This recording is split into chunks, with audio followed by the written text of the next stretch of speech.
Hello students, स्वागत है आप सबका एसएमबी इंटर कॉलेज के वर्चुअल ग्रुप में, वर्चुअल क्लासेस ग्रुप में। कल आपको जो असाइनमेंट दिया था, उम्मीद है आप लोगों ने कंप्लीट कर लिया होगा और उसकी जो भी प्रॉब्लम्स हैं आपके द्वारा डिस्कस की गई। सो मैं आपके बीच में फिर से उपस्थित हूँ, आपका शिक्षक Bhupendra Singh, SMB inter college Aligarh से। आज हम लोग फिर से डिस्कस करेंगे हाई स्कूल विज्ञान में जीव विज्ञान का टॉपिक, जीवन प्रक्रियाएं। सो कॉमन एंट्रीज आज 21 अप्रैल। जीवन प्रक्रियाओं के अंतर्गत आज हम लोग स्टडी करेंगे प्रकाश संश्लेषण का। इससे पहले अपना थोड़ा प्रीवियस नॉलेज चेक कर लेते हैं। कल हम लोगों ने जो स्टडी किया, कल हम लोगों ने जाना पोषण क्या होता है, पोषक तत्वों के बारे में, क्या होते हैं पोषक तत्व और उनका क्या महत्व है हमारे जीवन में। इसके अलावा हमने जाना कि स्वपोषी और परपोषी क्या होते हैं और इनके एग्जाम्पल्स क्या क्या हैं। स्वपोषण को हम लोग डिटेल में डिस्कस किए कि रसायन संश्लेषी और प्रकाश संश्लेषी दो प्रकार के जीव होते हैं। इसके अलावा हम लोग कल स्टडी किए थे परपोषण के बारे में, परपोषण के प्रकार स्टडी किए थे, जैसे सहजीविता, परजीविता और मुख्य रूप से मृतोपजीविता के बारे में। इसके साथ ही आज हम लोग स्टार्ट करते हैं स्वपोषण में प्रकाश संश्लेषण पूरा डिटेल में। प्रकाश संश्लेषण, जैसे कि आप लोगों ने कल भी थोड़ा सा डेफिनेशन इसके बारे में पढ़ा था कि ऐसी प्रक्रिया जिसमें जीवधारी प्रकाश की उपस्थिति में वातावरण से कार्बन डाइऑक्साइड और मिट्टी में से जल और खनिज लवण लेकर के अपने भोजन का निर्माण करते हैं और ऑक्सीजन गैस मुक्त करते हैं। इस प्रक्रिया को हम लोग क्या कहते हैं? प्रकाश संश्लेषण कहते हैं। इंग्लिश में इसको फोटोसिंथेसिस कहते हैं। तो कल जैसे मैंने आपको बताया था कि अगर आपसे कोई पूछता है कि साहब प्रकाश संश्लेषण की अभिक्रिया में अभिकारक कौन कौन से हैं, तो आप बताएंगे अभिकारक। इसे हम लोग एक स्लाइड के मार्फत देखते हैं। छोटी सी वीडियो क्लिप है जिससे कि आपको और अच्छा क्लियर हो जाएगा। जैसे कि आप इस वीडियो क्लिप में देख रहे हैं कि जस्ट ए मिनट, ओके, ये ओके। तो जैसे हमें यहाँ पर दिखाई दे रहा है कि इस रिएक्शन में एनर्जी का सोर्स क्या है, ऊर्जा का जो स्रोत है वो क्या है? सन है नॉर्मली। और मैं आपको कल ये भी बताया था कि ऐसा कोई आवश्यक नहीं है कि सन को ही हम एनर्जी सोर्स मान करके चलें। सन के अलावा कुछ भी हो सकता है जो हमें लाइट एनर्जी प्रोवाइड करे, चाहे वो आर्टिफिशियल लाइट हो चाहे वो नेचुरल लाइट हो। तो इसका मतलब ये हुआ कि कुछ पौधे ऐसे भी होंगे जो तारों या चंद्रमा के प्रकाश में भी प्रकाश संश्लेषण कर पाएंगे, लेकिन बहुत रेयर प्लांट्स हैं। अगर हम आर्टिफिशियल लाइट के बारे में बात करें तो जो ट्यूब लाइट या आपका जो बल्ब है, अगर वो उतनी तरंग दैर्घ्य का प्रकाश दे रहा है जितने की प्लांट के क्लोरोफिल को चाहिए, तो भी क्या होगा? प्रकाश संश्लेषण की क्रिया होगी। तो अगर हम लोग यहाँ जैसे बात करें तो इसमें अभिकारक के तौर पर क्या दिखाई दे रहा है हमें? लाइट है, ठीक है। इसके अलावा कार्बन डाइऑक्साइड है, प्लस मिनरल और वाटर है। प्रोडक्ट की फॉर्म में हमें जो दिखाई दे रहा है कार्बोहाइड्रेट और ऑक्सीजन गैस यहाँ पर निकल रही है। तो वापस आते हैं अपनी स्लाइड के ऊपर। तो आपने कल जो डिस्कस किया कि प्रकाश संश्लेषण यानी फोटोसिंथेसिस की रिएक्शन क्या है, उम्मीद है कि आपको ये चीज क्लियर हो गई होगी। प्रकाश संश्लेषण के लिए एक और जरूरी चीज जो आपने देखी वो है क्लोरोफिल।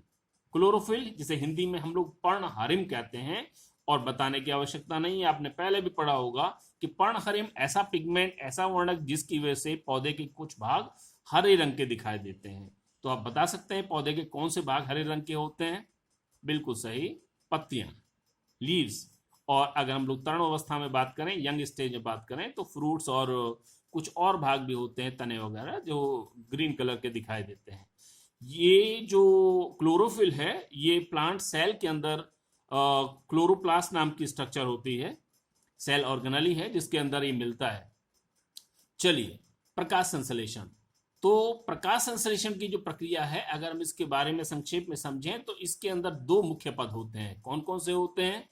तो ये पद हैं, और ये दोनों के दोनों पद जो होते हैं ये कहाँ होते हैं? क्लोरोफिल में होते हैं। क्लोरोफिल के भी सॉरी क्लोरोप्लास्ट में होते हैं, जिसको हिंदी में हम लोग हरित लवक कहते हैं। अगर आपको कंफ्यूजन हो तो मैं आप दोबारा से पूछ सकते हैं, वैसे मैं दोनों लैंग्वेज यूज करूंगा यहाँ पर। तो हरित लवक के विभिन्न भागों में होते हैं। अब इसको थोड़ा सा और डिटेल में समझने के लिए एक छोटी सी स्लाइड है जो आप देख पा रहे हैं यहाँ पर, या इसको थोड़ा डिटेल में ही ले लेते हैं। No current slide, okay, yes. तो जैसा कि आप यहाँ देख रहे हैं डायग्राम में, ये स्ट्रक्चर है, एक रफ स्ट्रक्चर क्लोरोप्लास्ट की। तो क्लोरोप्लास्ट में जैसा आपने देखा कि मेम्ब्रेन्स के अलावा इसमें दो मेजर स्ट्रक्चर दिखाई दे रही हैं। एक तो ये कुछ दिखने वाली स्ट्रक्चर्स, ग्रेनुलर स्ट्रक्चर्स, इसे हम लोग ग्रेना कहते हैं। क्या कहते हैं? ग्रेना कहते हैं। और बाकी इसका जो ट्रांसल्यूसेंट स्ट्रक्चर है, जो पारदर्शी भाग है, इसको हम लोग स्ट्रोमा कहते हैं। तो जैसे यहाँ पर लिखा हुआ है कि प्रकाश संश्लेषण के दौरान दो अभिक्रियाएं होती हैं, प्रकाश अभिक्रियाएं और अंध अभिक्रियाएं। प्रकाश अभिक्रिया कहाँ होती है? जैसे आप लोग देख रहे हैं, ये ग्रेनुलर भाग जो है, दानेदार भाग जो है, इसमें होती है। और अंध अभिक्रिया, जिसको कि हम लोग कैल्विन साइकिल भी बोलते हैं संक्षेप, मतलब एक कॉमन लैंग्वेज में, ये कहाँ होती है? इसके स्ट्रोमा भाग में होती है। तो इससे रिलेटेड अभी जैसे दोनों रिएक्शंस को अगर हम लोग समराइज करना चाहें तो एक ओके, यस, जैसे आप इस डायग्राम में देख रहे हैं 175, यस। सो लाइट रिएक्शन की जो प्रोसेस है ये कहाँ हो रही है? इस ग्रेना भाग में हो रही है। और डार्क रिएक्शन जो हो रही है वो कहाँ हो रही है? इस पूरे स्ट्रोमा भाग में हो रही है। अगर बहुत संक्षेप में आप एक और चीज देखते हैं कि लाइट एनर्जी, ये दिखाई दे रहा है आपको, लाइट एनर्जी आ रही है कहाँ पर? ये ग्रेना पार्ट के द्वारा रिसीव की जा रही है। साथ ही यहाँ पर वाटर मॉलिक्यूल का यूज किया जा रहा है और ऑक्सीजन गैस लिबरेट हो रही है, बाहर निकल रही है। इसके बाद में यहाँ से जैसे आप लोग देख भी रहे हैं, ये दो पार्टिकल्स बनते हुए आगे जा रहे हैं। इसको अभी अपन लोग डिटेल में फिर दोबारा से स्टडी करेंगे। ये लोग कहाँ जा रहे हैं? ये दोनों पार्टिकल्स जा रहे हैं डार्क रिएक्शन में। चलिए, come back to the slide, अपना पावर पॉइंट स्लाइड पर फिर दोबारा से वापस आते हैं। तो अभी जैसे आपने बताया कि ओके, दो पार्ट्स होते हैं जिसमें कहना चाहिए कि प्रकाश संश्लेषण के जो पद हैं, प्रकाश अभिक्रिया और अंध अभिक्रिया। तो चलिए इन अभिक्रियाओं को थोड़ा सा डिटेल में लेके चलते हैं। शुरू करते हैं प्रकाश अभिक्रिया से। नाम से ही क्लियर है, प्रकाश अभिक्रिया यानी कि प्रकाश की उपस्थिति में होती है। यहाँ पर जो इटैलिक्स में तिरछे अक्षर आपको दिखाई दे रहे हैं, दे आर वेरी इंपॉर्टेंट, इनको आप नोट जरूर कर लीजिएगा। तो प्रकाश अभिक्रिया की जो खोज की थी, रॉबर्ट हिल नाम के एक वैज्ञानिक थे जिन्होंने इसकी खोज की, और इसीलिए इसको हिल्स रिएक्शन भी कहते हैं। दूसरा आता है, ये जो है मैं आपको बताया भी कि क्लोरोप्लास्ट के ग्रेना पार्ट में होती है, जो दानेदार भाग आपको दिखाई दे रहा था। इस प्रक्रिया में मुख्य रूप से क्या होता है? इसमें मुख्य रूप से ऊर्जा के जो सिक्के, जिन्हें हम लोग आम भाषा में कहते हैं, जैसे एटीपी वगैरह, उन सब का फॉर्मेशन होता है। इसके अलावा इसमें अपचायक पदार्थ NAD2H वगैरह जो बनते हैं, NADP, तो उनका भी यहाँ पर निर्माण होता है। तो आपसे सवाल पूछा जा सकता है कि ऊर्जा के सिक्के किन्हें कहते हैं, इनका पूरा नाम बताइए। खैर, नेक्स्ट वन इज कि इस प्रक्रिया में जैसे मैंने बताया कि एटीपी के निर्माण की प्रक्रिया जो है बहुत इंपॉर्टेंट, इसे हम लोग एक नाम देते हैं प्रकाश फास्फेटीकरण।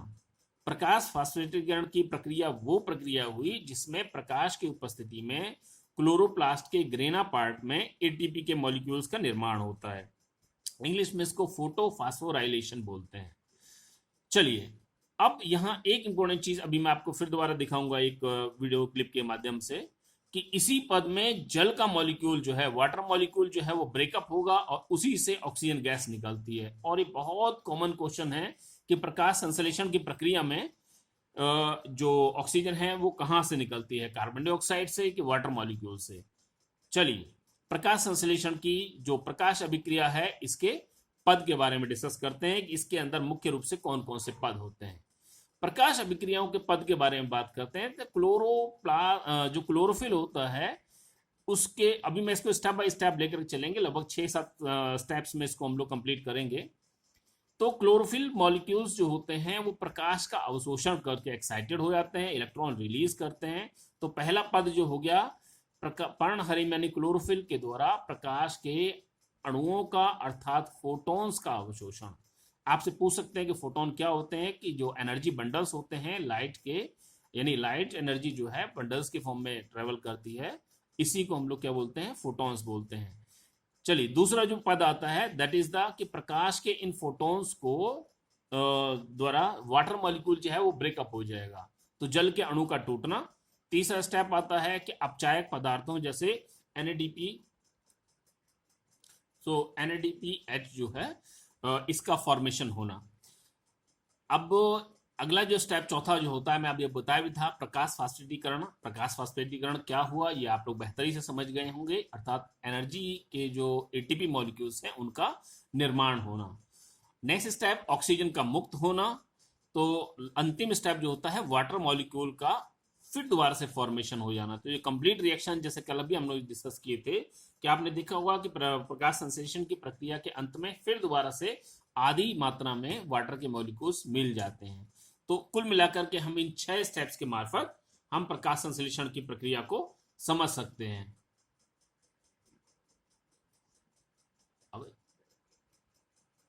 जो लाइट रिएक्शन है इसको हमने एक एनिमेशन के मार्फत समझाने की कोशिश की है। तो यहाँ आप देख रहे हैं कि वाटर लाइट एनर्जी जो है इसको क्लोरोफिल के ग्रेना मॉलिक्यूल्स ने रिसीव किया।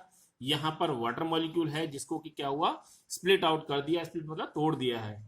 तो ये वाटर का मॉलिक्यूल टूट करके जैसे कि आप लोग देखेंगे ब्रेकअप हो गया, किसमें, ऑक्सीजन गैस यहीं से लिबरेट हो रही है और इसी से क्या होगा, एनर्जी बन रही है जो आगे कहाँ पहुंच रही है, एनर्जी किसकी फॉर्म में पहुंच रही है, एनर्जी पहुंच रही है ATP और NADPH की फॉर्म में अगले वाले स्टेप में, यानी कि डार्क रिएक्शन में ट्रांसफर होती है। तो इस तरह से हमने major steps of light reaction यानी प्रकाश अभिक्रिया के मुख्य पदों को समझने की यहाँ पर कोशिश की। वापस पहुंचते हैं अपने स्लाइड पर। इस प्रकार से प्रकाश अभिक्रिया के जो मुख्य पद थे वो एक बार फिर से देखते हैं कि क्लोरोफिल के द्वारा फोटॉन्स का एब्जॉर्प्शन, दूसरा बताया कि लाइट के जो फोटॉन्स हैं उनके द्वारा वाटर मॉलिक्यूल का टूटना, तीसरा बताया अपचायक पदार्थों का निर्माण NADPH वगैरह का, इसके अलावा यहाँ पर फोटोफॉस्फोराइलेशन, देन ऑक्सीजन का मुक्त होना और लास्ट में वाटर मॉलिक्यूल्स का फिर दोबारा से बन जाना। तो इस तरह से कुल मिलाकर के हम 6 पदों के अंतर्गत प्रकाश अभिक्रिया को समराइज कर सकते हैं। अब आते हैं अंध अभिक्रिया पर, डार्क रिएक्शन पर। जैसे कि आपको बताया मैंने कि जो अंध अभिक्रिया है ये इसकी खोज ब्लैकमैन ने की थी। ब्लैकमैन एक वैज्ञानिक का नाम है। तो ब्लैकमैन के नाम से इसको ब्लैकमैन रिएक्शन भी कहते हैं। जैसे प्रकाश अभिक्रिया को बताया था मैंने, इसको हिल रिएक्शन कहते हैं।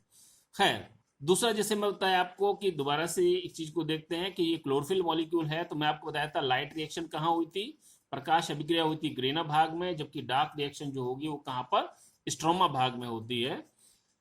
इसके अलावा जो अंध अभिक्रिया है वो कहाँ होती है, इसके स्ट्रोमा भाग में होगी। अब अगर हम इसको समराइज करें, इतना टिपिकल आपको ज़्यादा डिटेल में नहीं जाना है, इसके मुख्य पदों को हम लोग यहाँ देखते जाते हैं। तो अगर हम बात करते हैं अंध अभिक्रिया के पदों के बारे में तो इसमें 4 मुख्य पद होते हैं। थोड़ा फोकस कीजिएगा, ये जो आपके बराबर में डायग्राम बना हुआ है। पहला जो पद है क्या है, कार्बोक्सिलीकरण। कार्बोक्सिलीकरण अर्थात कार्बन डाइऑक्साइड का जुड़ना। तो यहाँ पर जैसे हमने बात की थी प्रकाश संश्लेषण में पौधे कार्बन डाइऑक्साइड लेते हैं, तो समझ में आ गया उस कार्बन डाइऑक्साइड का इस्तेमाल कहाँ होता है, डार्क रिएक्शन के पहले स्टेप यानी कार्बोक्सिलीकरण में होता है। दूसरा जो पद है उसमें आप देख रहे हैं, इस प्रक्रिया को हम लोग बोलते हैं व्युत्क्रम ग्लाइकोलाइसिस, यानी कि ग्लाइकोलाइसिस की प्रोसेस है जिससे कि आप लोग श्वसन क्रिया में डिटेल में समझेंगे। उल्टा यानी रिवर्स प्रोसेस में वो चलता है, यहाँ पर आधे स्टेप उसके रिवर्स में जाते हैं।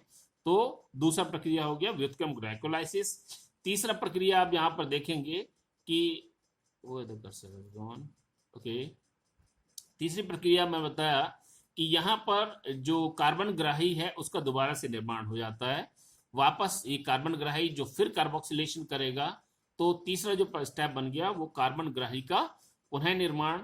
और चौथे पद के रूप में यहाँ पर आप जैसे नीचे देख रहे हैं क्या, ग्लूकोज मॉलिक्यूल यानी शुगर के पर जो कण बनने थे वो बन चुके हैं। तो यानी चौथे स्टेप पर क्या होता है, शर्करा का निर्माण हो जाता है। तो इस तरह अंध अभिक्रिया का अगर कोई पद पूछता है हमसे तो हम बताएंगे कि 4 पद होते हैं। Number 1 carboxylation, number 2 reverse glycolysis, तीसरा कार्बन ग्राही का पुनः निर्माण और चौथा जो है शुगर का फॉर्मेशन, शर्करा का निर्माण।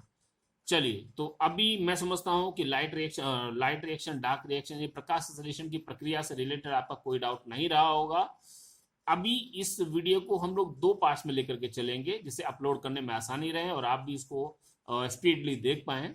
तो इसके कुछ प्रॉब्लम्स हैं, कुछ डाउट्स हैं जिनके आपको करना है, प्रॉपर नोट्स बनाने हैं। क्वेश्चंस को मैं एक बार रिवाइज कर देता हूं आपके सामने से। इसमें क्वेश्चन नंबर 1 पर दिया हुआ है कि प्रकाश फास्फेटीकरण किसे कहते हैं। वीडियो अगर आपने ध्यान से सुना है, देखा है, तो आप समझ चुके होंगे इस चीज को। दूसरा प्रश्न है कि प्रकाश संश्लेषण की प्रक्रिया में ऑक्सीजन गैस कहाँ से निकलती है, यानी कि किस पदार्थ के टूटने से, यानी वाटर से निकलती है, कार्बन डाइऑक्साइड से निकलती है। आपने ध्यान से सुना होगा तो आपको जरूर मिल गया होगा उसका आंसर।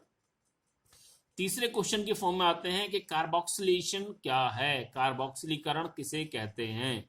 तो कार्बोक्सिलेशन को डिफाइन करना है, साथ ही ये भी बताना है कि ये पद कहाँ होता है।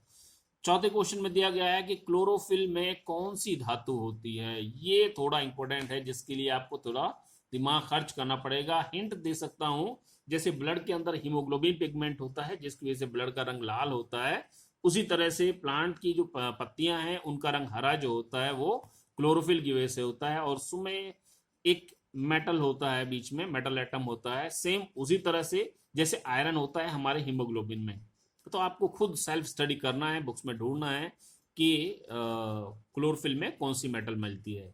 नेक्स्ट वन में अगर हम लोग बात करते हैं कि प्रकाश अभिक्रिया के पद लिखिए, तो आपको बताया मैंने 4 पद होते हैं, चारों को स्टेप बाय स्टेप लिख देना है। और क्वेश्चन नंबर 6 पर आइए, अंध अभिक्रिया में कौन कौन से पद होते हैं। तो ओ सॉरी, लाइट रिएक्शन के पद पूछे गए क्वेश्चन नंबर 5 में, जो आपको बताया था मैंने 6 स्टेप्स होते हैं। और दूसरे में क्वेश्चन नंबर 6 में पूछा गया डार्क रिएक्शन के स्टेप कौन कौन से होते हैं। अभी क्वेश्चन नंबर 7 जो है इसको आप डिटेल में देख पाएंगे इसके सेकंड पार्ट में। तो इनको तैयार कीजिएगा, इसको लोड करके इसके आंसर्स अपनी कॉपी में नोट डाउन कीजिएगा। इससे रिलेटेड अगर कोई भी डाउट है तो आप उसको हमारा जो व्हाट्सएप ग्रुप बना हुआ है वर्चुअल क्लासेस का, उसके ऊपर पुट अप कर सकते हैं। तो बिल्कुल परेशान होने की जरूरत नहीं है, घर पर रह करके पूरा यूटिलाइजेशन करना है छुट्टियों का। सो बने रहिएगा, घर पे रहिए, सुरक्षित रहिए। तब तक के लिए बाय बाय।